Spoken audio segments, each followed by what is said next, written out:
Oh, hey, darling. Come on in here and let me show you how I make my southern dressing. First thing we do is put her apron on because we don't want to get her clothes all dirty.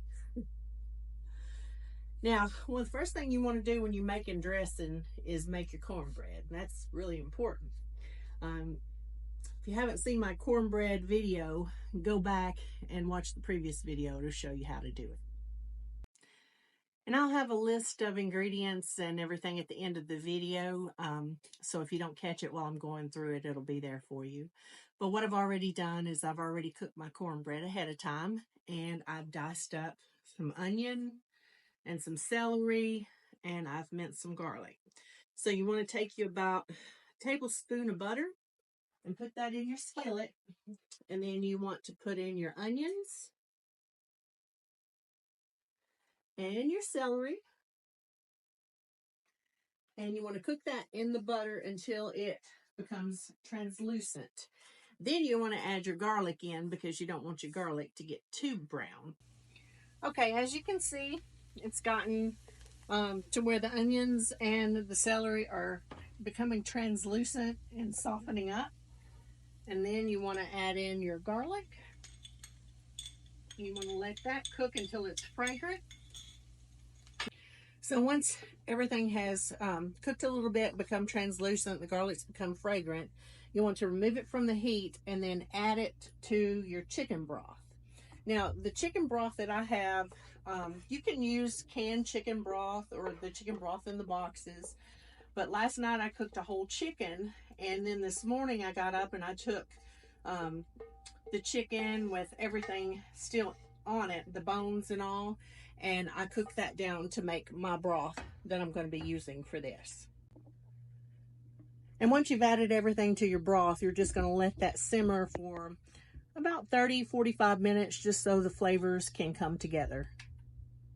So in the meantime, while your broth is cooking, you take your cornbread and you put it in a big bowl, and then you want to take it and crumble it up into really small pieces. And once you get your cornbread broken up, then you're going to want to add your sage to your mixture. So you're going to add your sage, and this is ground sage, by the way. And don't be stingy with it, because down here where I'm from in the South, we like our sage and our dressing. And you just take your hands and you mix it around real good till the sage is incorporated in all that cornbread pieces. And by the way, please wash your hands before you do this, because nobody at Thanksgiving wants to have cornbread made with dirty hands. I know I don't.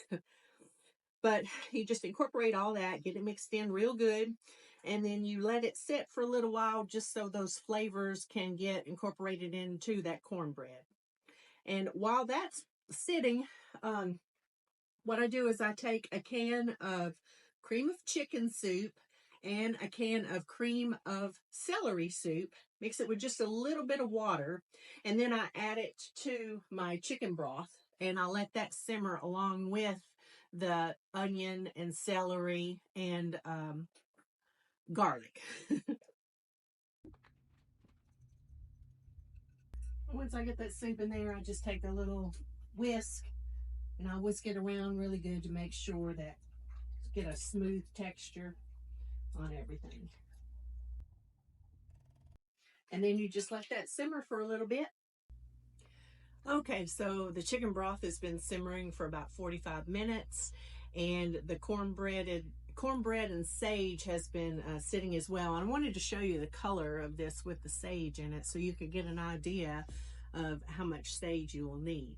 So what I'm going to do now is I'm going to turn off my stove, and then I'm going to get my chicken broth and I'm going to set it aside over here because it's going to need to cool a little bit, because you're going to be ladling this into your cornbread mixture and then mixing it up with your hands. So I'm going to set this here and let that cool for just a little bit. Now, as that broth is cooling, I'm going to take the chicken that I cooked last night and I'm going to shred that up into small pieces and put that into the broth. You can use turkey if you prefer turkey. I just didn't want to have to cook a whole turkey last night, so I chose to do chicken instead. So you're going to want to shred that up and put it into your broth.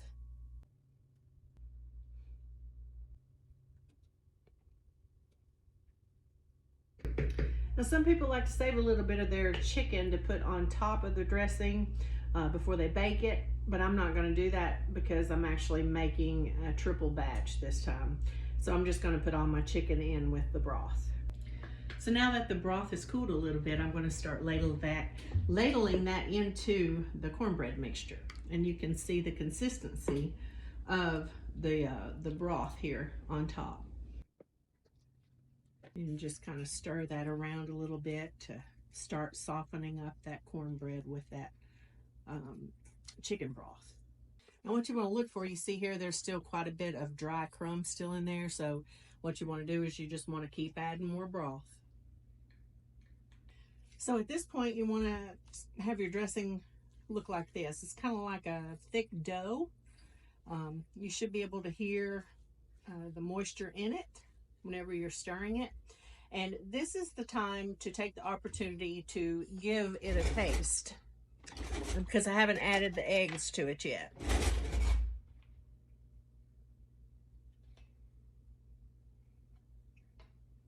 Okay, so what I'm going to do now is I'm going to add the salt. And you just add however much you think that you would like. And because I put the broth in there, it has made the taste of the sage a little less. So I'm going to add more sage to it. We're going to give that another stir.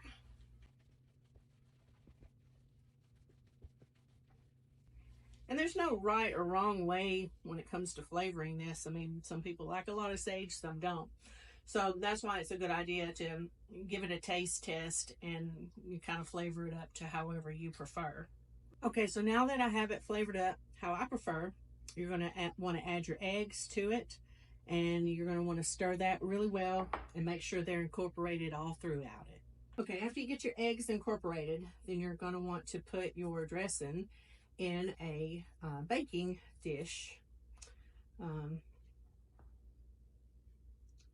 don't want to make it too thick because then it's harder for it to get done whenever you cook it.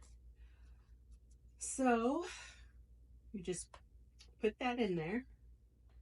Okay, so after you get your dressing in your dish, you're going to want to take some of that broth that you reserved, and you just ladle that on top of it. And this is one of the things that helps it whenever you bake it to stay so moist and without drying out.